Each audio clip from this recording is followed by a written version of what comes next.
آداب۔ آج کا لفظ ہے یکجہت۔ فارسی اوریجن کے اس لفظ میں دو لفظ ملے ہوئے ہیں، یک یعنی ایک اور جہت یعنی ایک ہی سمت یا ڈائریکشن یا رخ، اور یکجہت اردو میں متحد یا متفق یا سہمت ہونے کے معنی میں استعمال ہوتا ہے۔ یہ جملہ آپ نے کسی لیڈر کی تقریر میں ضرور سنا ہوگا کہ اگر ملک کے سب لوگ یکجہت ہو کر یعنی یکجٹ ہو کر بے ایمانی کے خلاف لڑیں تو ہمارا ملک جنت بن جائے۔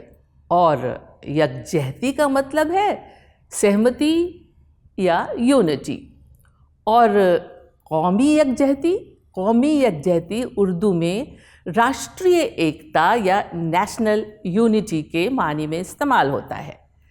اور ایک لفظ ہے ہمہ جہت۔ ہمہ جہت، ہمہ کا مطلب ہے سب، سارا یا پورا، اور ہمہ جہت میں دوسرا لفظ ہے جہت، جس کا مطلب ہے ہر سمت میں، ان ایوری ڈائریکشن۔ جیسے کسی بہت قابل آدمی کے بارے میں کہتے ہیں کہ وہ ایک ہمہ جہت شخصیت کے مالک ہیں، یعنی آل راؤنڈ پرسنالٹی۔ اور جہت کی جمع ہے جہاد، جہاد نہیں جہاد۔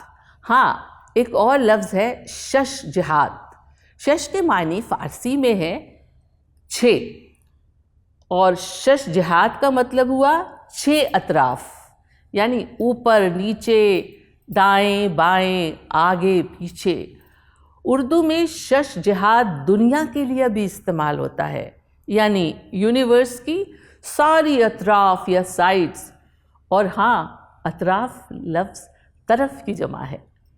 اب ہم آپ کی طرف آتے ہیں اور ان الفاظ کو آپ کے انداز میں دیکھنا چاہتے ہیں، اور کمنٹ باکس آپ کا منتظر ہے، اور ہم تو منتظر رہتے ہی ہیں۔